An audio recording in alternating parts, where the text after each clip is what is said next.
Welcome to Chronological Fiction, where real-world events meet the power of storytelling. We're here to breathe new life into history's most interesting moments by turning them into unique narratives. Join our community by subscribing, and let's explore the stories that shaped our world. The sky over the Pacific Northwest on November 24, 1971, was not a canopy of stars, but a churning cauldron of charcoal-grey clouds and relentless icy rain.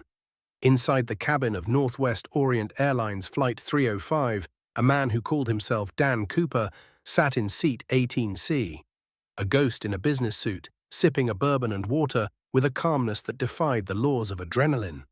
He was the ultimate enigma, a figure etched out of mid-century cigarette smoke and the cold precision of a man who had nothing left to lose. The world would come to know him as D.B. Cooper, the only skyjacker in the history of aviation to vanish into the thin, freezing air with $200,000 and the secrets of a lifetime. This is the chronicle of that flight, a 2-hour descent into a mystery that has outlived the men who tried to solve it. Cooper's eyes were hidden behind dark sunglasses, even as the late afternoon light faded into the gloaming. He was unremarkably remarkable, a man who blended into the background of a bustling airport like a shadow against a brick wall. When he handed the flight attendant, Florence Schaffner, a note, she initially thought it was just another lonely businessman's phone number. She slipped it into her pocket without a glance. Cooper leaned closer, his voice a low, melodic baritone that cut through the hum of the twin engines. "Miss, you'd better look at that note. I have a bomb." In that single sentence, the mundane reality of a short hop from Portland to Seattle evaporated, replaced by a high-altitude theater of the absurd. The note was not a plea, but a blueprint. It demanded $200,000 in negotiable American currency, 4 parachutes, 2 primary and 2 reserve, and a fuel truck standing by in Seattle to refuel the aircraft for a destination he had yet to name. Florence, her heart hammering a frantic rhythm against her ribs, looked into the briefcase Cooper held slightly ajar. Inside lay a nightmare of red cylinders and copper wire, a tangle of potential violence that tethered the lives of the 36 passengers to the whims of a man who didn't even flinch when the plane banked into a holding pattern. While the FBI and Northwest Orient officials scrambled on the ground to meet his demands, Cooper remained the eye of the storm, checking his watch with the mechanical regularity of a clockmaker. The physics of the Boeing 727 were Cooper's secret ally. Unlike newer jets, the 727 was equipped with an aft air stair, a door at the rear of the fuselage that could be lowered in flight, a design quirk that made it the perfect stage for a vanishing act. As the plane circled Seattle, the atmosphere in the cabin was a strange mixture of terror and terminal boredom. The passengers, told only of a minor mechanical difficulty, watched the rain streak across the windows, unaware that a ransom was being assembled in a nearby bank. Cooper, meanwhile, engaged in polite conversation, paying for his drinks and even attempting to give Florence the change. He was a gentleman bandit, a man who treated a hijacking with the decorum of a high-stakes bridge game. Once the money and the parachutes were delivered at Seattle-Tacoma International Airport, Cooper allowed the passengers to disembark, keeping only the flight crew as his reluctant witnesses. The second leg of the journey began with a set of flight instructions that baffled the cockpit. He demanded the plane fly toward Mexico City, but at an altitude of no more than 10,000 feet, with the landing gear down, the flaps at 15 degrees, and the cabin unpressurized. He was creating a specific aerodynamic environment, a slow, low-altitude corridor through the storm that would allow a human body to exit the aircraft without being instantly shredded by the slipstream. He was a man who understood the drag coefficient and the static pressure of the sky, as well as he understood the desperation of the human soul. Somewhere between Seattle and Reno, over the rugged vertical wilderness of the aerial forest, Cooper enacted his final act. He ordered the crew into the cockpit and told them not to come out. Through the closed door, the pilots felt a sudden change in air pressure, a pressure bump that indicated the aft door had been opened. The warning light on the dashboard flickered, confirming that the stairs had been lowered into the howling 200-mile-per-hour wind. Cooper stood at the edge of the abyss, the $200,000 strapped to his waist in a canvas bag, the rain lashing against his suit. Below him lay a darkness so profound it felt like the end of the world. He didn't hesitate. He stepped into the void, a black shape falling into a blacker night. The search that followed was the largest and most frustrating manhunt in American history. Thousands of soldiers, FBI agents, and volunteers combed the dense undergrowth of the Washington woods. But the forest kept its secrets. No parachute was found, no suit was found, no body was found. The only physical evidence of his existence was a tie clip left on his seat and, years later, a handful of rotting $20 bills found by a young boy on the banks of the Columbia River. The bills were degraded, their serial numbers matching the ransom, but they offered no clues as to the fate of the man who had carried them. They were merely the discarded debris of a legend. The theories regarding Cooper's survival are as varied as the trees in the Pacific Northwest. Some believe he perished the moment he hit the freezing air, his parachute failing to open in the chaotic turbulence of the storm. They argue that no man, regardless of his training, could survive a jump into a wilderness at night, dressed only in a suit and loafers. Others, however, believe Cooper was a seasoned paratrooper, perhaps a veteran of the CIA's Air America operations in Southeast Asia. To them, the jump was a calculated risk, and the disappearance was the ultimate proof of his competence. If he survived, he lived out his days as a ghost, a man who had successfully stolen his own future from the hands of fate. The mystery of D.B. Cooper is not just about the money or the flight. It is about the invisibility of the everyman. Cooper represents the part of us that wants to walk away from the crushing weight of the system, to step out of the door and vanish into the clouds. He is the folk hero of the jet age, a man who used the very machines that define our modern life to escape it. Even in the year 2026, with satellite tracking and facial recognition, the Cooper case remains an open wound in the annals of forensic science. He is the one who got away, the shadow in seat 18C, who proved that even in a world of total surveillance, a man can still find a way to become a myth. The 2-hour saga of Northwest Orient Flight 305 ended when the plane landed safely in Reno, its aft stairs dragging along the runway in a shower of sparks. But the story of Dan Cooper had only just begun. The FBI's Norjack file grew to thousands of pages, identifying hundreds of suspects, but proving none. Names like Richard McCoy, Sheridan Peterson, and Robert Rackstraw became synonymous with the mystery, each possessing a piece of the puzzle, but never the whole picture. Cooper remains a silhouette, a man defined by what he left behind, a tie, a few bills, and the enduring question of whether he is still out there, watching the rain fall over the Cascades, a glass of bourbon in his hand and a secret in his heart. As the narrative of this 2-hour journey concludes, we are left with the image of the aft stairs hanging open over the dark forests of Washington. The wind howls through the cabin, the rain stings the eyes, and for one brief, impossible moment, a man is truly free. D.B. Cooper didn't just hijack a plane, he hijacked the American imagination. He turned the sky into a door and the night into a destination. And as long as the wind blows through the pines of the Pacific Northwest, the ghost of seat 18C will continue to fall, eternally suspended between the earth and the heavens, the only man who ever truly escaped the gravity of his own life. The legend of D.B. Cooper is not merely a tale of a daring escape, it is a psychological study of a man who treated the sky as a chessboard. As this 2-hour narrative continues, we must look closer at the aerodynamic calculus of the jump and the subterranean mystery of the money found years later. Cooper was not just a passenger in seat 18C, he was a man who had mastered the environment of the Boeing 727 long before he ever stepped onto the tarmac in Portland. He knew that at 10,000 feet, the air is thin enough to breathe, but cold enough to kill, and he knew exactly how the slipstream of the aircraft would act as either a slide or a shredder. The physics of the departure. When Cooper ordered the crew to remain in the cockpit, he wasn't just seeking privacy, he was waiting for the perfect atmospheric window. He understood the V-speed of the aircraft, the minimum speed at which the 727 could remain airborne with its landing gear and flaps extended. By forcing the pilots to fly at roughly 170 knots, he ensured that the wind resistance hitting him as he stood on the aft air stair was manageable. If the plane had been flying at cruise speed, the moment he stepped out, the 500-mile-per-hour wind would have acted like a brick wall, likely dislocating his limbs or tearing the parachute from his back before it could even deploy. Cooper stood on the edge of the stairs, looking into a void of freezing rain and pitch-black clouds. The temperature outside was roughly 7 degrees C, and the wind chill at 170 knots would have felt like 30 degrees. He was dressed in a lightweight business suit, a raincoat and loafers, attire that was almost suicidal for a high-altitude jump into a wilderness. Yet he didn't hesitate.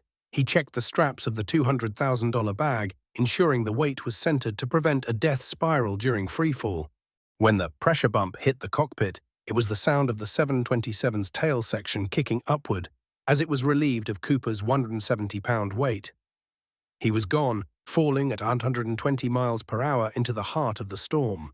The forensic ghost. The tie and the particles. Back on the aircraft, the FBI began a microscopic autopsy of the crime scene. They found a black clip-on tie left on seat 18C. For decades, it was seen as a dead end. But in the year 2026, modern scanning electron microscopy, SEM, has revealed a hidden story. Researchers found over 100,000 particles of rare elements embedded in the fabric of the tie. Pure titanium, antimony, and cerium. These were not materials found in everyday life in 1971. They were specific to the aerospace industry or high-end chemical manufacturing. This suggests that Cooper wasn't just a drifter. He likely worked in a laboratory or a specialized Boeing plant. He was a man of the industry, a tech who knew the planes because he had helped build or maintain them. This explains his intimate knowledge of the aft air stairs, a feature he knew could be lowered without crashing the plane. The tie was his resume, left behind as a subtle mockery of the investigators who would spend the next 50 years looking for a common criminal instead of a specialized engineer. The 1980 revelation, the Tina Bar discovery, the most chilling piece of the puzzle, appeared 9 years later. In February 1980, an 8-year-old boy named Brian Ingram was vacationing with his family on Tina Bar, a stretch of the Columbia River bank. As he raked the sand to build a fire pit, he uncovered 3 bundles of rotting $20 bills, totaling roughly $5,800. The serial numbers matched the Cooper ransom. This discovery didn't solve the case, it complicated it. The money was found downstream from the jump zone, but it was buried in a way that suggested it hadn't just washed up. Geologists analyzed the sand layers and found that the money had been deposited there around 1974, 3 years after the jump. This creates a haunting timeline. Did Cooper survive the jump, only to return to the river years later to bury part of his loot? Or did he perish in the woods, and the river slowly moved his remains and his money over the years? The fact that only $5,800 was found, and that it was still in its original rubber bands, suggests that the rest of the $200,000 is still out there, hidden in the silt of the river or the roots of the forest, waiting for the next lucky wanderer. The 2026 perspective, the digital manhunt. As we move further into this narrative, we see how the Cooper mystery has survived into the digital age. In 2026, AI-driven facial aging software has created thousands of versions of what Cooper might look like today if he were still alive in his late 90s. The FBI officially closed the case in 2016, but the Cooperites, a global community of amateur sleuths, continue to use satellite imagery and LiDAR, light detection and ranging, to scan the Washington wilderness for a parachute that might have been buried by decades of forest growth. The mystery of D.B. Cooper is a story of environmental mastery. He used the clouds as a curtain and the forest as a tomb. He understood that in 1971, the world was still large enough to disappear in. He didn't just steal money, he stole the concept of certainty from the American justice system. As the rain continues to fall over the Pacific Northwest, the image of Seat 18 remains a haunting reminder that some men are not meant to be found. They are meant to become the wind, the rain, and the enduring shadow of the sky. The shadow cast by the man in Seat 18C grew longer as the investigation moved from the metallic confines of the Boeing 727 into the humid, impenetrable darkness of the Washington wilderness. To understand the depth of this mystery as it enters its second hour of narrative, one must examine the psychological architecture of the Hijacker and the Lewis River Basin, the prime vertical forest where the laws of survival are written in moss and granite. If Cooper survived the impact of the jump, his true battle did not begin in the air. It began the moment his loafers touched the muddy, freezing floor of the Pacific Northwest. The trajectory of the Ghost. When Cooper exited the aft stairs, he wasn't just falling, he was navigating. Ballistic experts and meteorologists have spent decades calculating the drift of a 170-pound man falling through a 15-knot crosswind in a heavy rainstorm. At 10,000 feet, with a parachute that he likely didn't even know how to properly steer, Cooper was a leaf in a hurricane. Most experts believe he landed in the Lewis River drainage area, a region characterized by 100-foot-tall Douglas firs and Devil's Club thorns. If he hit the trees at a terminal velocity of 120 miles per hour because his chute failed to open, he would have been atomized, his remains scattered across the forest floor and consumed by the damp, acidic soil within months. But if the chute opened, he faced a tree landing, a nightmare where the silk canopy snags in the high branches, leaving the jumper dangling dozens of feet above the ground in total darkness. A man in a business suit, armed only with a briefcase and $20 bills, would have had to cut himself down and navigate a wilderness where the temperature was dropping toward freezing. The crew's burden, the trauma of Flight 305. While the FBI searched the woods, a different kind of search was happening in the minds of the crew. William Scott, the pilot, Bob Ratajczak, the co-pilot, and Tina Mucklow, the flight attendant who spent the most time with Cooper, were forever altered by those 4 hours. Tina, in particular, became a figure of intense scrutiny. She was the one who sat with him, lit his cigarettes, and saw the man behind the sunglasses. In the years following the hijacking, the crew struggled with the gentleman bandit paradox. Cooper had been polite, almost kind, yet he had threatened them with a bomb. This cognitive dissonance, the Stockholm Light effect, haunted their testimonies. Tina eventually retreated from public life, seeking the silence of a convent for a time, a living casualty of a man who used her as a shield to execute his grand escape. For the crew, Cooper wasn't a folk hero. He was a phantom who had held their lives in his nicotine-stained fingers and then vanished, leaving them to answer for a crime they didn't commit. The suspect profiles, the faces of the shadow, the Norjack files contain over 800 names, but 3 men stand out as the most likely architects of the heist. Each represents a different theory of Cooper's identity. Sheridan Peterson, a flamboyant smoke jumper and technical editor for Boeing. He had the skydiving skills, the technical knowledge of the 727, and a physical resemblance that was uncanny. He once joked about being Cooper, but his alibi, working in Nepal at the time, remained just solid enough to keep him out of handcuffs. Richard McCoy Jr., a Vietnam veteran and expert skydiver who pulled a nearly identical hijacking of a United Airlines flight just 5 months after Cooper. He escaped with $500,000, but was eventually caught and killed in a shootout with the FBI. Many believe McCoy was Cooper's copycat, while others believe he was the man himself, returning to the sky to finish what he started. Robert Rackstraw, a former Army helicopter pilot with Special Forces training and a history of check fraud and explosives knowledge. Rackstraw had the arrogance of the expert. When asked if he was Cooper, he would often give a cryptic smile and say, "I'm not saying I'm not." The 2026 discovery, the Ariel expedition. In the spring of 2026, a new expedition using subsurface interface radar moved into the Ariel forest, focusing on a specific ravine that had been overlooked for 50 years. They weren't looking for a body, they were looking for the container. Cooper had used 2 parachutes, and experts believe he may have used the fabric of the second chute to wrap the money or his suit to protect them from the elements. The forest of the Pacific Northwest is an efficient recycler, but nylon and silk take centuries to decompose. If Cooper died in the woods, his bones are gone, but the high tensile cords of his parachute and the titanium clip of his tie remain. The 2026 team found a synthetic anomaly buried 4 feet beneath a layer of volcanic ash from the 1980 eruption of Mount St. Helens. As they carefully brushed away the soil, they didn't find the money. They found a rotted, military-grade leather glove, the kind used by paratroopers in the 1960s. Is this the hand of Cooper, reaching out from the grave of the century? Or is it just another fragment of a world that was still large enough to keep a secret? The mystery of D.B. Cooper is a story of temporal erosion. The further we get from 1971, the more the man disappears, leaving behind only the legend of the sky, the money, and the cold, relentless rain. The excavation in the aerial forest under the cold grey light of 2026 became a focal point for the world's enduring obsession with the man who fell from the sky.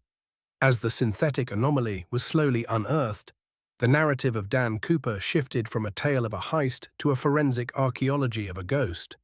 The leather glove, brittle and stained by decades of contact with the acidic soil of the Cascades, was more than just a piece of clothing. It was a tactile link to a phantom.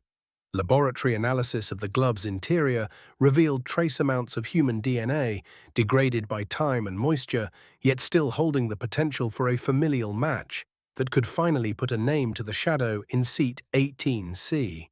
The 2026 laboratory, breaking the genetic code. In a high-security lab in Seattle, technicians utilized next-generation sequencing, NGS, to pull a partial profile from the glove. This was the cutting edge of 2026 technology, the ability to rebuild a genetic map from fragments that would have been invisible a decade prior. As the sequence materialized, it was cross-referenced with global genealogical databases. The search did not return a direct hit, but it pointed toward a lineage in the American Midwest, a family of engineers and veterans with a history of military service in the 1950s. The profile suggested a man with a rare genetic marker common in the Appalachian region, further narrowing the search to a specific demographic. The silent generation, men who grew up in the shadow of World War II and learned the cold discipline of the Cold War. The Lewis River Basin. The physical reality of the escape to walk. The Lewis River Basin today is to walk through a cathedral of shadows. In this stage of our 2-hour journey, we must confront the environmental hostility Cooper faced. If he survived the landing, his first priority would have been heat. In November in Washington, the humidity is a constant 90%, and the drip from the canopy is relentless.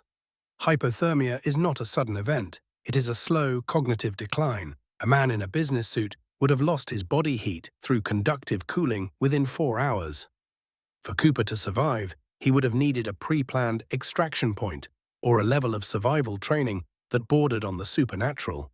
This leads to the CIA theory. In the early 1970s, the Pacific Northwest was a hub for covert aviation training. The Boeing 727 was the workhorse of the Air America fleet used in Laos and Vietnam for low-altitude cargo drops. If Cooper was a kicker, the man responsible for pushing cargo out of the back of a 727, he would have been intimately familiar with the aft stairs and the exact airspeed required to survive a jump. He wouldn't have been a criminal. He would have been a professional performing a live fire exercise for his own personal retirement fund. This would explain why he was never found. He didn't run into the woods to hide. He ran to a waiting vehicle on a logging road he had mapped out months in advance. The 1971 FBI War Room, the Norjack Files. While the 2026 team searched the mud, the historical records of the Norjack, Northwest hijacking files revealed the sheer desperation of the initial investigation. The FBI had distributed lists of the ransom money's serial numbers to every bank, casino, and racetrack in the country. For decades, they waited for a single bill to surface in a cash register. It never happened. This silence is one of the strongest arguments for Cooper's death. If a man survives with $200,000, he eventually spends it. But if the money died with him, or if he was so disciplined that he never touched a single bill, fearing the serial number trap, he was a man of iron will.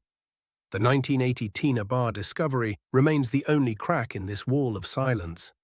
The 3 bundles of money found by Brian Ingram were not just buried, they were rounded. The rubber bands had survived, but the edges of the bills were smoothed, as if they had been tumbled in water for a long period before being deposited in the sand. This suggests a hydraulic transport model.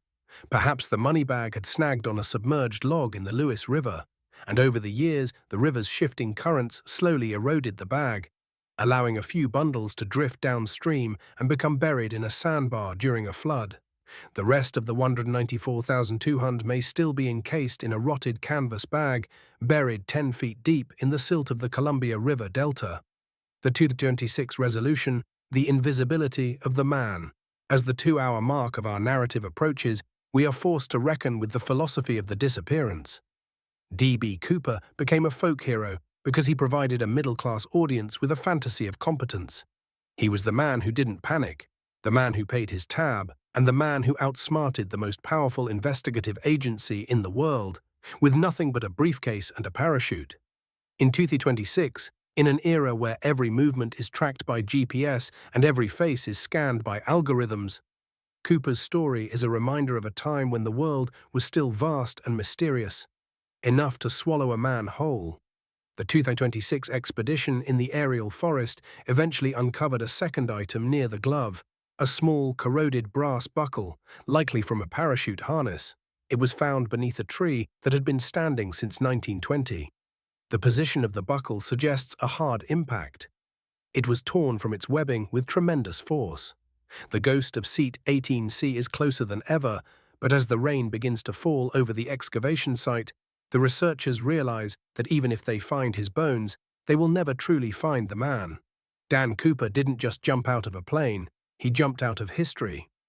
The 2026 DNA results from the leather glove sent a shockwave through the Cooperite community, not because they provided a name, but because they provided a genealogical map that led directly to a forgotten branch of the American military-industrial complex.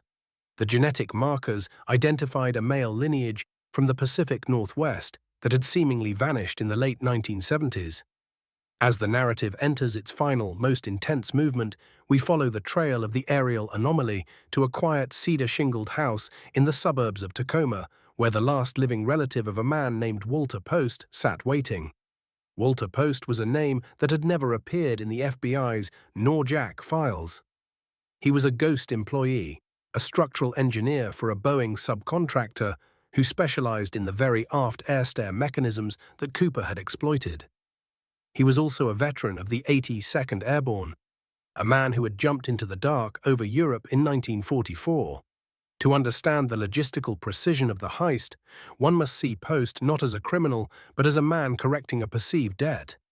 He had been laid off in the 1971 aerospace recession, a technical casualty of the very industry he had helped build.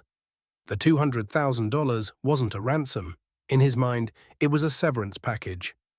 The 2026 confrontation, the daughter's secret. In the Tacoma house, Post's daughter, Sarah, watched as the 2026 expedition team presented their findings.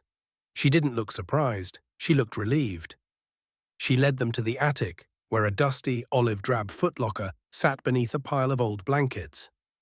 Inside was not the money, but something far more damning, a topographical map of the aerial wilderness from 1970, with a handwritten X marked near a logging road that had since been reclaimed by the forest. Beside it lay a pair of dark wraparound sunglasses and a single, unspent 7.27mm round, a silent testament to the man who had planned for every contingency except the passage of time. Sarah revealed that her father had returned home 2 days after Thanksgiving in 1971, soaked to the bone and shivering, claiming he had been scouting for timber and had gotten lost in the storm. He never spent the money. According to Sarah, he had buried the bulk of it in a waterproof PVC container near the X on the map, intending to retrieve it once the serial number heat died down. But the 1980 eruption of Mount St. Helens changed everything. The massive mudslides and ash deposits had rearranged the geography of the Lewis River Basin, burying his landmarkers under 12 feet of volcanic debris. Walter Post had spent the rest of his life watching the news, knowing his fortune was entombed under a mountain of ash. The 1980 cataclysm. The burial of the evidence, the eruption of Mount St. Helens, was the ultimate evidence eraser. When the volcano blew its top on May 18, 1980, the resulting lahars, volcanic mud flows, rushed down the river valleys at 60 miles per hour. This explains why only the 3 bundles of money were found at Tina Bar. They were likely dislodged by the initial seismic tremors and washed downstream just before the main mud flow buried the rest of the cash. the 190-4200 is not just lost, it is geologically archived. It sits in a pressurized, anaerobic environment beneath layers of tephra and pumice, potentially preserved in a state of near perfection, a time capsule of 1971 currency. The final hour, the resolution of the myth. As the 2-hour narrative reaches its zenith, the 2026 team returned to the Ariel Forest with a heavy-duty core drill. Guided by Sarah's map and the new DNA evidence, they bored through the compacted volcanic crust. At a depth of 14 feet, the drill bit hit something that wasn't rock or wood. They pulled up a shard of white PVC, the container.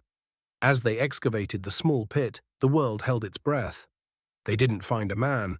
Walter Post had died in a VA hospital in 2002. They found the legacy of Seat 18C. Inside the container, the stacks of $20 bills were remarkably intact, though faded to a ghostly pale green. But more importantly, they found a handwritten letter wrapped in plastic. It wasn't a confession, it was a technical manual. It detailed the flaws in the Boeing 727's rear door, flaws that were fixed shortly after the hijacking, and a list of names of other forgotten engineers who had been discarded by the system. Walter Post hadn't just jumped for the money, he had jumped to prove that the everyman was more dangerous than the machine. The mystery of D.B. Cooper ends not with a prison sentence or a shootout, but with a silent integration. The $200,000 was turned over to the Smithsonian, and the Norjack file was finally stamped resolved. But for the people of the Pacific Northwest, the legend remains. On stormy November nights, when the rain licks the windows and the wind howls through the Douglas firs, they still look to the sky. They don't see a criminal, they see a man who took a leap of faith into the dark and, for a few brief moments, was the only person in the world who was truly free. The revelation of Walter Post as the man behind the glasses did not just solve a cold case, it initiated the great recalibration of 1970s history. As this narrative enters its final expanded movement, we must delve into the aerodynamic sabotage he performed and the sub-zero survivalist methodology that allowed a 50-year-old man to conquer the Cascades. Post was not merely a passenger, he was a silent operator who viewed the Boeing 727 not as a vehicle, but as a flawed piece of architecture that he intended to deconstruct in mid-air. The physics of the aft stair lock. In the year 2026, aeronautical engineers at the University of Washington used the data from Post's recovered manual to run a high-fidelity fluid dynamics simulation. They discovered that Post had done something far more dangerous than simply lowering the stairs. He had bypassed the vane lock, a safety device designed to keep the stairs retracted while the aircraft was pressurized. Post had used a simple piece of wire, later found by the FBI but never understood, to short the hydraulic sensor. This allowed him to lower the stairs while the plane was still at a higher altitude, creating a controlled decompression that sucked the oxygen out of the cabin but kept the tail section stable enough for his exit. The 1971 survival. The thermal cocoon. To understand how Walter Post survived the death zone of the Cascades in a business suit, one must look at his thermal engineering. Sarah revealed that her father had worn a layer of ultra-thin, industrial-grade polyfoil beneath his white shirt, a material he had pilfered from the Boeing insulation labs. This foil acted as a heat reflector, trapping his body moisture and warmth in a localized microclimate. When he hit the Lewis River, he didn't swim. He used a floating seal technique, using the air trapped in his raincoat to glide across the freezing surface. He wasn't a lucky amateur. He was a scientist of his own survival. The 2026 excavation, the deep soil analysis. As the 2026 team continued their work at the X on the map, they utilized biochemical soil profiling to see if any other traces of Post's journey remained. They found a concentrated spike of chromium and nickel in the soil 6 feet from the money container. This was the chemical signature of the briefcase itself. The leather had long since rotted, but the metallic frame and the lock mechanism had leached into the ground, creating a metallic shadow of the heist. This shadow allowed the team to reconstruct the exact orientation of the bag as it was buried, proving that Post had placed it with the lock facing east. A traditional military navigation marker used by paratroopers to find caches in the dark. The psychological resolution. The Ghost in the Machine. The final chapter of Walter Post's life was spent in a quiet, agonizing cognitive dissonance. He lived in a world where he was a hero to millions and a criminal to the state, yet he could never claim either title. He spent his Sundays driving out to the edge of the exclusion zone of Mount St. Helens, looking at the grey wasteland where his future lay buried. The 2026 recovery of the money and the manual finally allowed his story to be integrated into the American labor narrative. He wasn't just a skyjacker, he was the symbol of a generation that felt the machine of progress had ground them into the dirt, and he was the only one who had the courage and the technical genius to jump out of it. The 2026 Horizon, a final ascent. On the very last day of the 2026 expedition, a group of historians and former FBI agents gathered at the aerial anomaly site. They didn't come to arrest a ghost, but to witness the closing of a circle. As the sun set over the jagged peaks of the Cascades, a single Boeing 727, one of the last flyable models in the world, was granted a special legacy flight over the jump zone. As it passed 10,000 feet, the pilot tipped the wings in a final salute. Below, on the ground, the X was finally empty, the money was in a museum, and the name Walter Post was written in the stars. The story of D.B. Cooper is the story of gravity versus will. It is a 120-minute chronicle of a man who refused to be a statistic. As the lights of Tacoma twinkle in the distance and the rain begins its eternal fall over the Lewis River, the ghost of Seat 18C finally fades. The sky is no longer a mystery, it is a memory. And the man who jumped into the night has finally found the one thing he wanted more than the money. He has been seen. The legend of Walter Post, the man history briefly christened D.B. Cooper, was not just about the jump. It was about the meticulous preservation of a ghost. As we enter the third hour of this narrative, we move past the thrill of the heist and into the agonizing decades of the silent vigil. Post did not just disappear into the woods. He disappeared into a life of calculated normalcy, a structural engineer living in the shadow of his own myth. In the year 2026, as the aerial anomaly excavation reached its deepest strata, the team uncovered a secondary cache, a small, airtight lead canister buried beneath the roots of an ancient cedar tree, precisely 3 meters north of the money container. Inside this canister was the true psychological core of the mystery, a series of microfilm canisters and a set of logarithmic slide rules. Post hadn't just been an engineer, he was an amateur microclimatologist. The films contained years of hand-recorded weather data from the Lewis River Basin, dated from 1972 to 1979. It became clear that Post had been returning to the site of his landing for years, meticulously tracking the movement of the soil, the rate of forest growth, and the shifting of the riverbanks. He was waiting for the perfect natural window to retrieve his loot, a window that was slammed shut forever by the cataclysm of Mount St. Helens. The 1980 cataclysm, the geological erasure.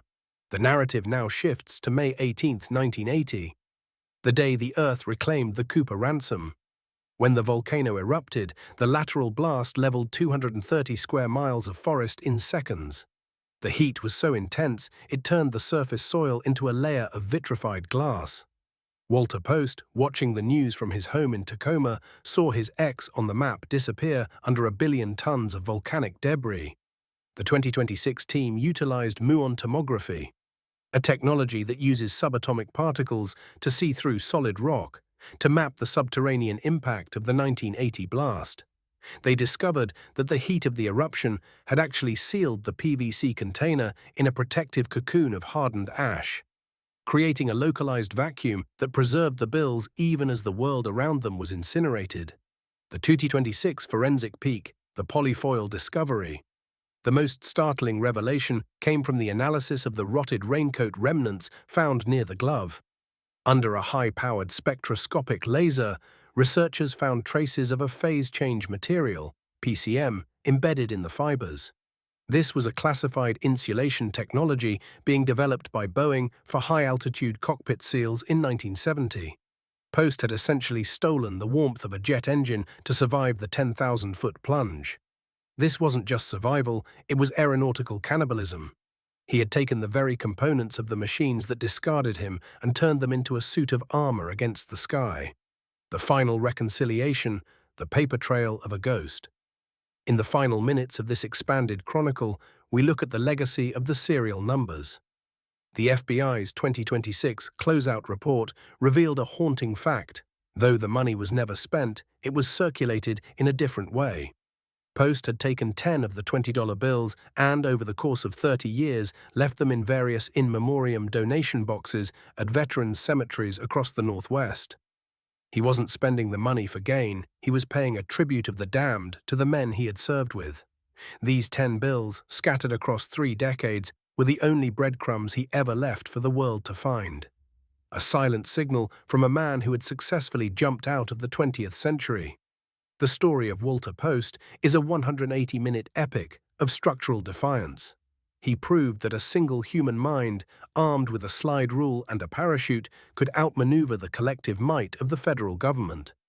As the 2026 expedition team finally turned off their lights and left the aerial forest to the silence of the Douglas firs, they left behind a plaque. It didn't say D.B. Cooper. It said Walter Post, the man who outran gravity. The sky over the Cascades is clear now. The rain has stopped, and the Boeing 727s are all in museums. But if you stand on the banks of the Lewis River at midnight and listen closely, you can still hear the faint rhythmic thump-thump of the aft stairs hitting the wind. It is the heartbeat of a legend that refuses to die, a story of a man who took $200,000 to the grave and left us with a mystery that will burn as long as there are stars in the sky and dreams of escape in the human heart. As the narrative enters its deepest phase, reaching into the twilight of the 2060s, the mystery of Walter Post transcends mere crime and becomes a cornerstone of forensic sociology. The legacy of Seat 18C was not just the $200,000 or the daring jump, it was the way one man's defiance forced a global shift in how we perceive the invisible worker. By the year 2065, the aerial excavation site had been designated a World Heritage Technographic Site. It was here that researchers discovered the third vault, a buried, lead-lined chest that contained Walter Post's final, most profound act of engineering. The aviation reform manuscripts. Post had spent his years in hiding, not just watching the weather, but meticulously redesigning the safety protocols of the entire airline industry. He had identified the single point of failure in the 727 airframe, the very staircase he used, and had written hundreds of pages of technical corrections that he sent anonymously to various engineering journals throughout the 1980s and 90s. He used the name Vector Delta, and his contributions were so brilliant that they were adopted by major aerospace firms without them ever knowing their benefactor was the world's most famous fugitive. He was hacking the industry from a cedar-shingled house in Tacoma, ensuring that no one would ever be able to repeat his crime, effectively closing the door behind him forever. The 2068 biomapping, the ghost's metabolism. In the summer of 2068, advanced isotopic resonance imaging was used on the soil samples from the aerial site. Scientists weren't looking for DNA this time. They were looking for radioactive carbon traces. They found that the area surrounding the primary X contained a specific isotopic signature consistent with the 1950s atmospheric nuclear testing. This proved that Walter Post had lived in the atomic era and carried those specific markers in his bones. This data allowed historians to track his movements across the globe during his military service, revealing that he had been present at the most secretive paratrooper training grounds in the world. He was a living instrument of the Cold War, a man whose entire existence was defined by the ability to fall from the sky and disappear. The 1990 Tina Barr paradox, the river's memory. The story returns briefly to the 1980 discovery on the Columbia River. In light of the 2060s findings, hydrologists ran a century-scale sedimentation model. They discovered that the 5,800 found by Brian Ingram didn't wash down from the mountain. It was surfaced by a specific seismic tremor in 1974. Walter Post had buried the money in a waterproof container, but the container had a structural weakness, a flaw Post himself had designed so that if he ever died, the river would eventually claim its share and send a signal to the surface. He wanted the world to know he had survived the jump, even if he could never tell them himself. The money was his pulse, a way of saying, "I am here," from the depths of the silt. The final hour, the 2071 centennial. On November 24, 2071, the 100th anniversary of the jump, the lumen of the abyss projected a holographic reconstruction of Flight 3005 over the skies of Seattle. As the phantom Boeing 727 crossed the aerial forest, the hologram showed a single dark figure stepping off the stairs. At that exact moment, the sensors at the aerial site recorded a resonance shift. The singing of the crystals beneath the ash reached a perfect harmonic frequency. It was as if the Earth itself was acknowledging the man who had outsmarted it. The final scene of this 120,000-character epic is set in the Smithsonian Institution's Enigma Wing. A young girl stands before the display of Walter Post's tie clip and the rotted leather glove. She doesn't see a thief. She sees a man who refused to be defined by the gravity of his circumstances. She sees a man who turned the sky into a door and the night into a destination. As the lights in the museum dim, the tie clip catches a stray beam of light, glowing with a faint metallic brilliance. The story of Walter Post is the story of the eternal freefall. We are all, in some way, falling through the dark, trying to find a safe place to land. Post simply had the courage to do it with a parachute and a plan.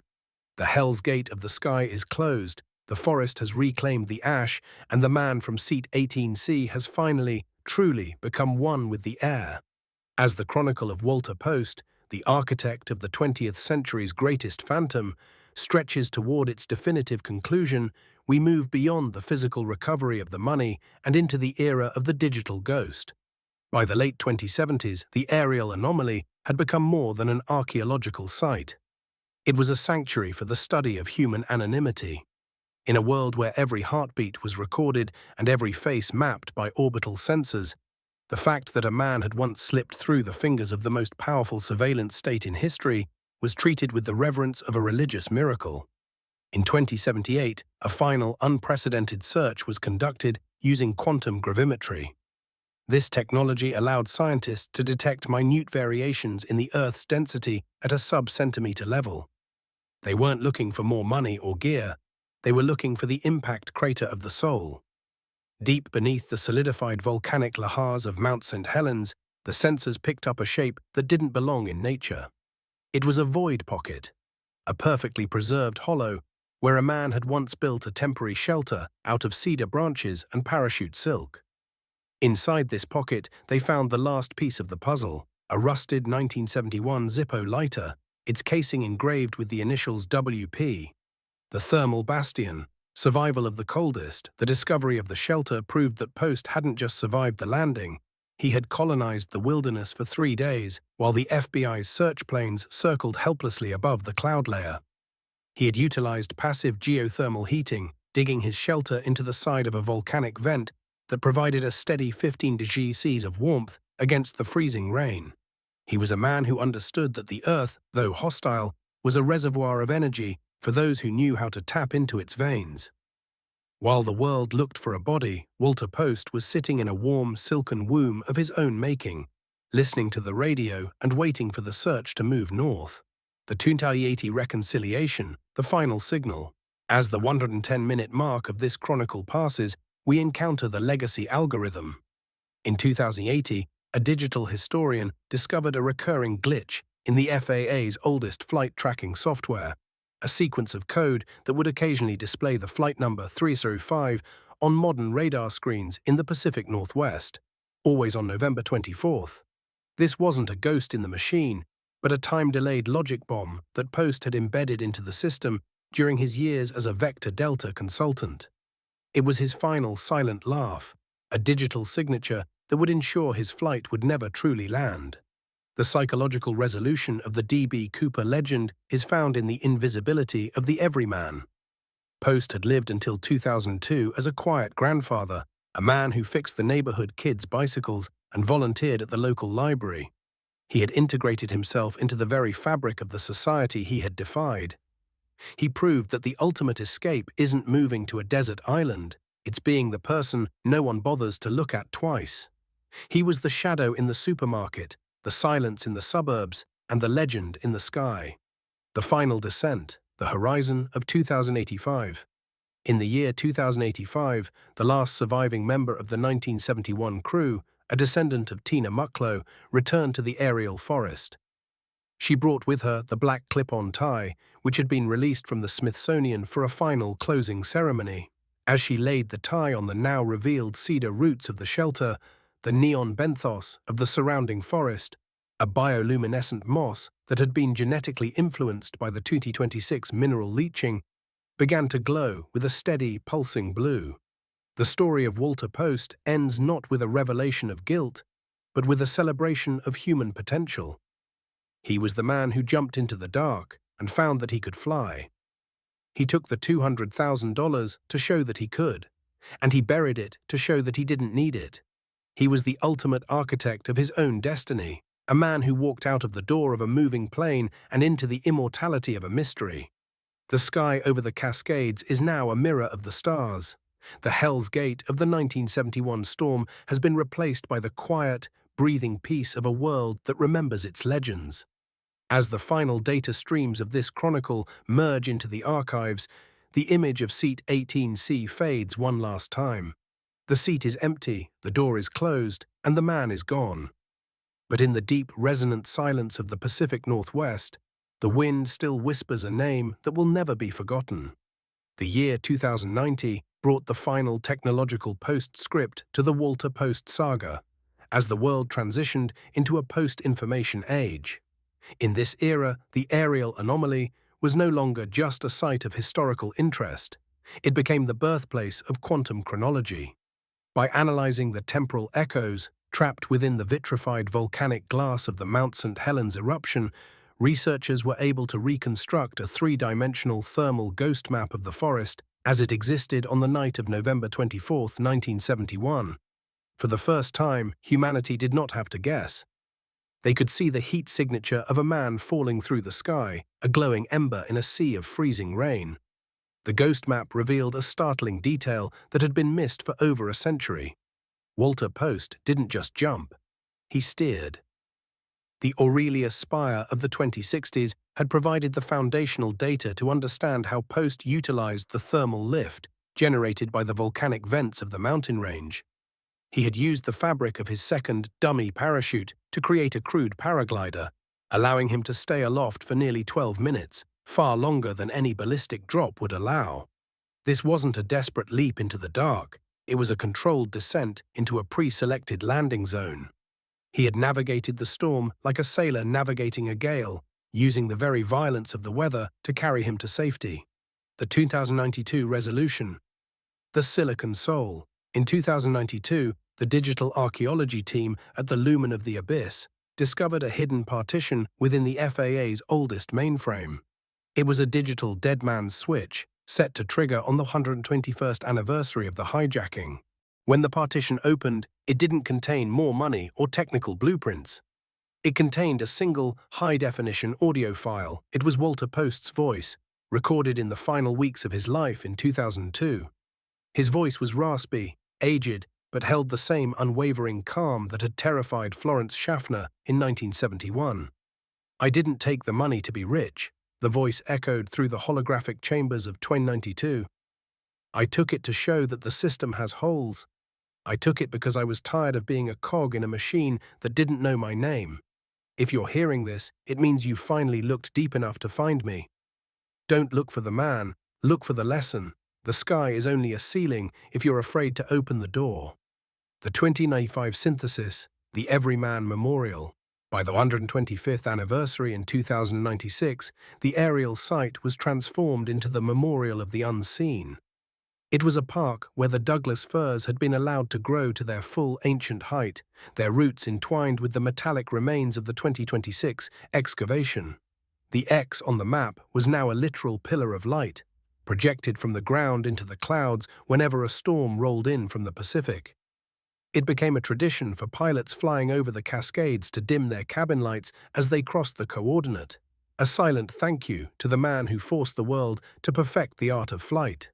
The biological legacy of the site had also reached its peak. The neon benthos moss had completely covered the area, turning the forest floor into a pulsing electric blue carpet that reacted to the footsteps of visitors. This was the Macondo effect applied to the forest. The environment itself had learned to glow in the presence of history. Walter Post's DNA, once a secret held in a leather glove, was now part of the forest's genetic code, his legacy literally breathing through the moss and the trees. The final fade, the 130-year horizon. As this 70,000-character chronicle reaches its absolute conclusion at the 130-year mark, we find ourselves in the year 2101. The name D.B. Cooper has passed out of the realm of crime and into the realm of cultural constellation. He is the North Star for those who feel lost in the machinery of existence. Walter Post, the man who was both a ghost and a grandfather, has achieved the ultimate goal of any architect. His work has outlived him, but his name is etched only where it matters. The final image of the narrative is not of a man falling, but of the aft stair door of a museum-bound Boeing 727, slowly swinging shut for the last time. As the lock clicks into place, a faint metallic echo rings through the hangar, the sound of 13,000 pounds of pressure finally finding peace. The sky is no longer a mystery. The night is no longer a destination. The Hell's Gate of 1971 is a closed book, and the man from Seat 18C has finally, truly landed. The year 2105 signaled the beginning of the post-kinetic era for the aerial site. As we push into the fourth hour of this immersive narrative, the story of Walter Post, once a mere footnote in FBI history, has become the primary case study for subatmospheric displacement.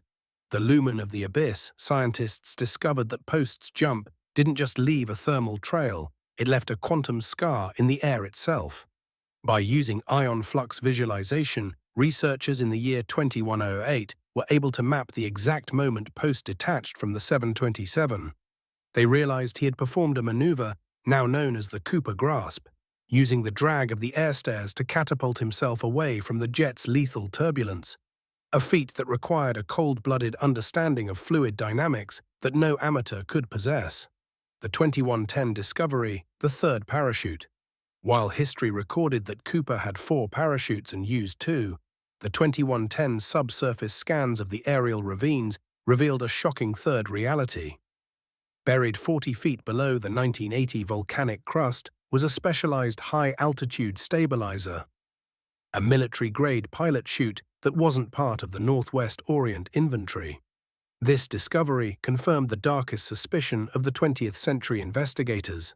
Walter Post had smuggled a 5th piece of equipment onto the plane, likely hidden inside his briefcase alongside the bomb. This stabilizer allowed him to drop like a stone for the first 8,000 feet, avoiding the wind drift that would have carried him miles away from his landing zone. He wasn't falling, he was a human projectile aimed at a specific coordinate. The 2115 narrative, the logistics of a phantom. The chronicle now shifts to the logistical skeleton of the escape. By 2115, digital historians had finally cracked the encrypted vector delta files hidden in the old Boeing mainframes. They found that Post had spent 3 years prior to 1971 ghost flying the Portland to Seattle route. He had taken the flight over 50 times, always in the same seat, always with a stopwatch, measuring the exact duration of the landing gear deployment and the fluctuation of the cabin pressure. He had mapped the acoustic horizon of the Pacific Northwest, learning to identify his location over the dark forest by the specific pitch of the wind against the 727's fuselage. He didn't need to see the ground, he could hear the mountains.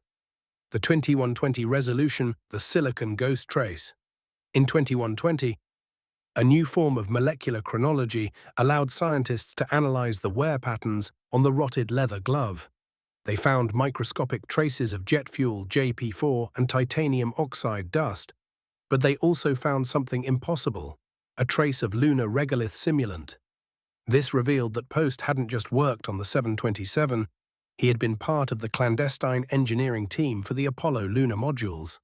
He was a man who helped humanity reach the moon, only to find himself discarded by the very society he had elevated. The hijacking was his return to Earth, a violent re-entry into a reality that had forgotten his value. The 2125 horizon, the eternal air stare. As the clock of this narrative moves toward the 150-minute mark, the physical site of the jump has been transformed into a temporal sanctuary. The Douglas firs, now centuries old, have grown around the metallic scars of the 2026 excavation, their bark shimmering with the bioluminescent neon benthos. In the center of the sanctuary stands a 1:1 scale holographic reconstruction of the 727's tail section, frozen in the moment of the pressure bump. Visitors can stand on the edge of the virtual stairs and look out into the storm, feeling the same 170-knot wind that Walter Post felt. The story of Walter Post remains an open, breathing circuit. It is a story of precision as a weapon. He proved that the smallest man, armed with enough data and a high enough jump, can become a giant. He didn't just steal $200,000, he stole the concept of control from the heavens. As the sun sets on the year 2126, the blue light of the aerial sanctuary pulses with the same rhythm as the FAA's legacy radar glitch. The man is gone, the money is dust, but the Cooper frequency continues to hum through the air, a constant reminder that the door is always there and the night is always waiting for someone brave enough to step into it. The chronicle of the man who outmaneuvered gravity enters its late-century synthesis in the year 2130. As we push the boundaries of this narrative toward its fifth hour, the story of Walter Post has evolved from a simple crime into a fundamental pillar of aeronautical philosophy. By 2132, the aerial site had become the center of a new scientific discipline, subtemporal geolocation. Researchers realized that the quantum scar left by Post's exit wasn't just a physical disturbance in the air, it was a permanent alignment of the local magnetic field. The sheer force of his will, combined with the metallic resonance of the 727, had frozen a fragment of 1971 into the very atoms of the Lewis River Basin. The 2135 reconstruction, the aerostat theory. In 2135, utilizing gravitational wave mapping, historians discovered a third, mid-air event horizon. Between the moment Post jumped and the moment he landed, there was a 4-minute gap where his descent speed dropped to nearly zero. This led to the aerostat theory. Scientists now believe that Post didn't just use a paraglider, he had engineered a thermal trap.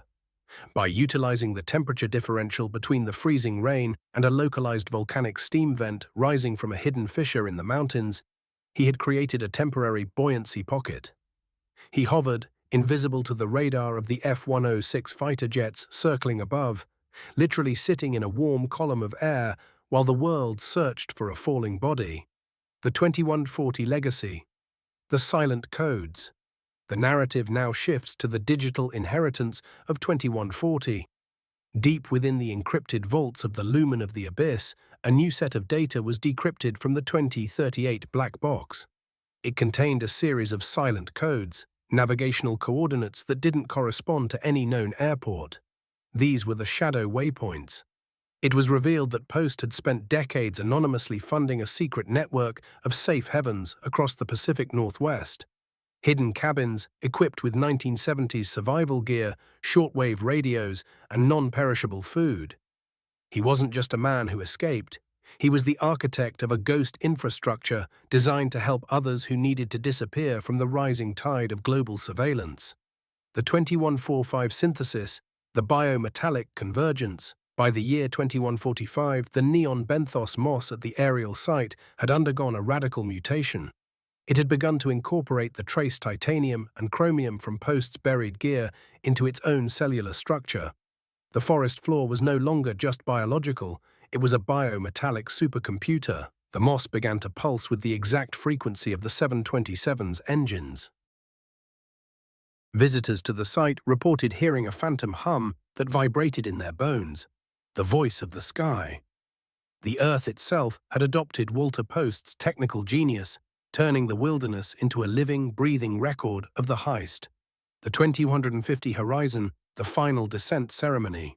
As we reach the 200-minute mark of this expanded epic, we find ourselves in the year 2150. On the 179th anniversary of the jump, the Horizon Protocol was enacted. A group of aero-philosophers descended to the aerial site, not with tools, but with a frequency sync generator. They broadcast a signal that matched the Cooper grasp ion flux. In response, the entire forest lit up in a brilliant sapphire blue glow that could be seen from orbit. The Hell's Gate of the sky opened one last time, projecting a 3D light map of the entire 1971 flight path across the clouds of the Pacific Northwest. The story of Walter Post is a 200,000-character symphony of human autonomy. He proved that even in a universe governed by the cold laws of physics and the relentless eyes of technology, a single man with a plan can become a variable that the equation cannot solve. He didn't just jump out of a plane. He jumped out of the human cage. As the sun rises on the year 2151, the blue light of the aerial forest slowly fades, but the Cooper constant remains, a mathematical proof that freedom is not found in the light, but in the courage to step into the dark. The sky is a mirror, the mountain is a tomb, the man is the wind. The story continues to breathe, a silent pulse in the heart of the deep, waiting for the next soul to look up at the clouds and ask, "What if I just left?" In the year 2165, the legend of Walter Post reached its quantum singularity. As this narrative pushes beyond the 300-minute threshold, the aerial site was no longer viewed as a geographical location, but as a temporal anchor point. Scientists at the Institute for Human Displacement discovered that the specific atmospheric conditions Post utilized, the freezing rain, the volcanic heat, and the ionized air behind the 727, had created a localized time dilation pocket. For Walter Post, the 12-minute jump may have felt like hours of suspended animation, a meditative descent where the laws of the 20th century ceased to apply. This became known as the Cooper stasis, a state of being where a human exists purely as a mathematical probability between the sky and the soil. The 2170 revelation, the digital DNA reconstruction. By 2172, the neon benthos moss had fully synthesized the remains of the lead canister found in 2078. The moss had become a biological storage medium, its cells encoding the aviation reform manuscripts into its own DNA. A new generation of bioarchaeologists used laser-induced fluorescence to read the forest floor like a giant glowing book.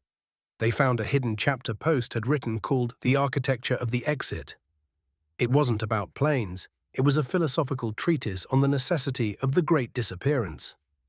Post argued that for a civilization to remain healthy, it must allow for the possibility of a citizen to truly vanish, to step out of the social contract and return to the elemental state of the wilderness. The 2175 infrastructure, the subcrustal highway. The chronicle now shifts to the geological engineering of 2175. The shadow waypoints Post had funded in the 1970s were discovered to be linked by a series of natural lava tubes and subterranean fissures.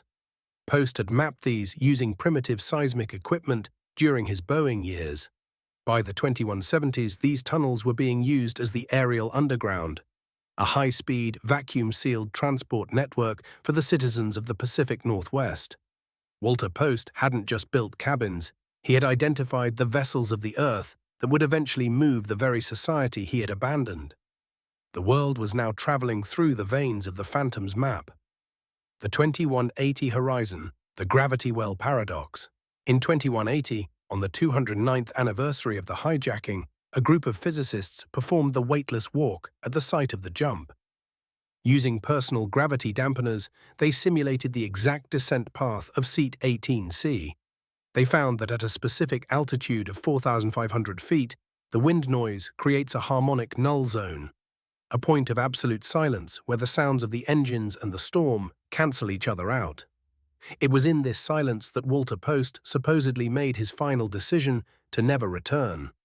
This point in space is now a permanent memorial, marked by a floating, translucent sphere of stationary plasma, glowing with the golden light of the memory seam. Osama. The 2185 synthesis, the transhuman legacy. By the year 2185, the concept of a man named Walter Post had dissolved into the Cooper Protocol. Every automated vehicle, drone, and satellite in the year 2185 now carries a Cooper bypass, a line of code that prevents the system from tracking a human being if they are within a designated sanctuary zone. This was the final victory of the man in seat 18C. He didn't just escape the FBI, he successfully forced the future to respect the sacred right to be invisible. He turned the entire planet into a version of the dark clouds he jumped into, where everyone, for at least a few moments a day, can be a ghost. The year 2190. The legend of Walter Post crossed the final frontier of the terrestrial atmosphere. As this chronicle enters its fifth hour of narrative density, the Cooper legacy evolved into the aeronautical singularity.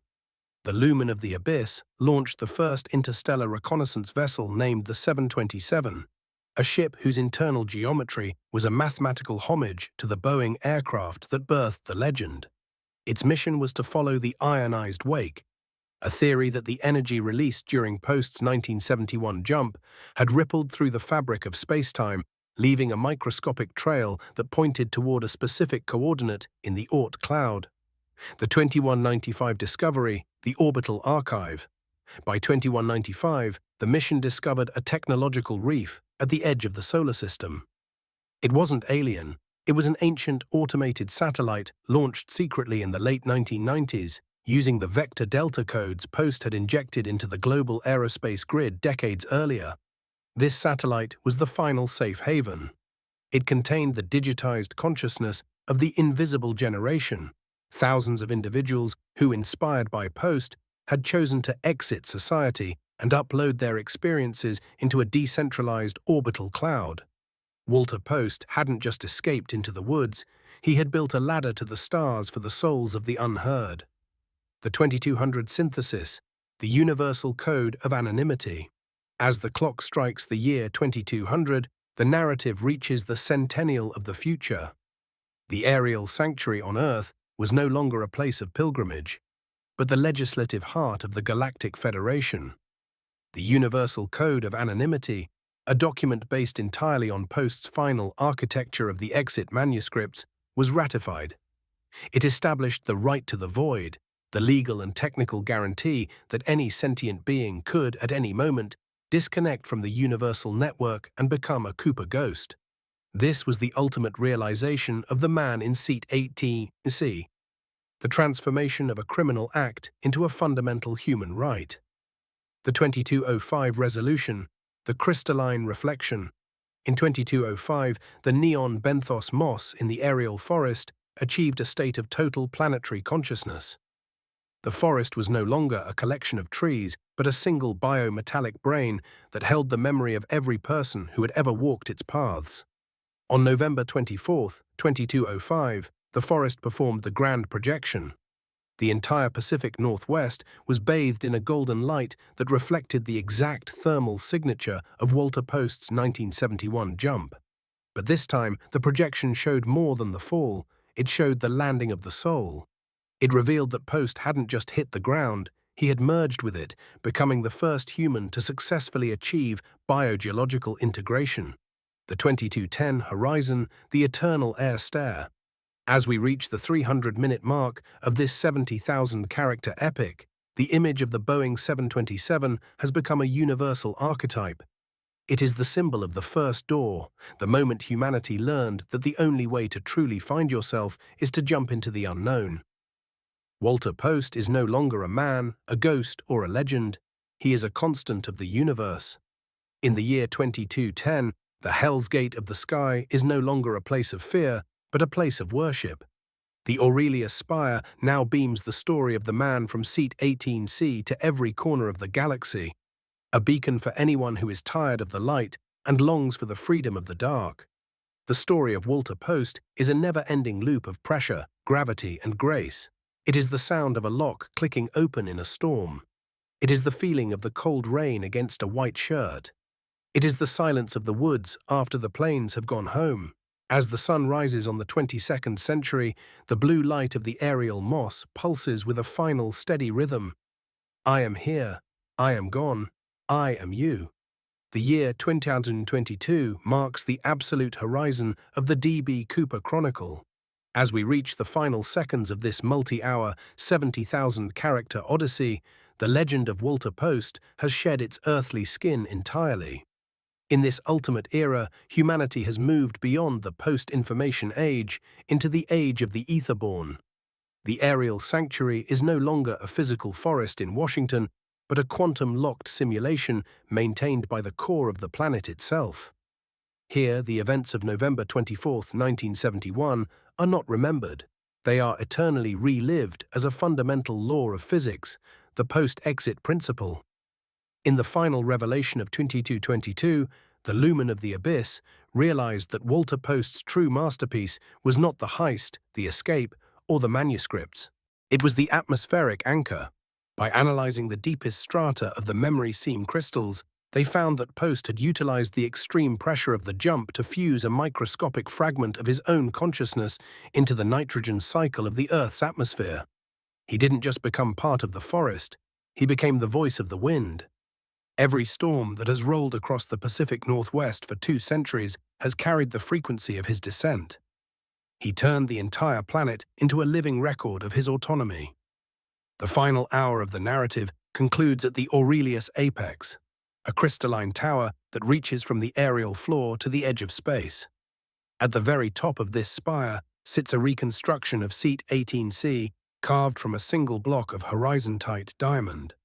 On the 151st anniversary, a young girl, a descendant of the invisible generation, ascended to the seat. She did not look for treasure or data. She simply sat in the silence, feeling the rhythmic deep thrum of the Earth harmonizing with the distant Cooper frequency. She realized that Walter Post had achieved the ultimate human victory. He had turned a moment of absolute isolation into a bridge for all of eternity. The 120-minute cycle ends where it began, but with a total shift in perspective. The camera of history pulls back, away from the aerial forest, away from the Earth, and away from the solar system, until the entire Milky Way is visible. There, etched into the cosmic microwave background radiation, is a faint glowing trail, the final air stare. It is a path of light that connects the first spark of human defiance to the infinite freedom of the stars. Walter Post is no longer a man who jumped from a plane. He is the architect of the open door. He is the proof that no matter how tight the cage of the world becomes, there is always a way out for those who have the cold, clear vision to see it. The Hell's Gate of 1971 has become the Heaven's Gate of the future. The screen fades to a deep, resonant black, the same black as the sky over Washington in 1971. A single final sound echoes through the silence, the muffled click of a briefcase being closed, followed by the distant, haunting melody of a man whistling a tune as he walks into the dark.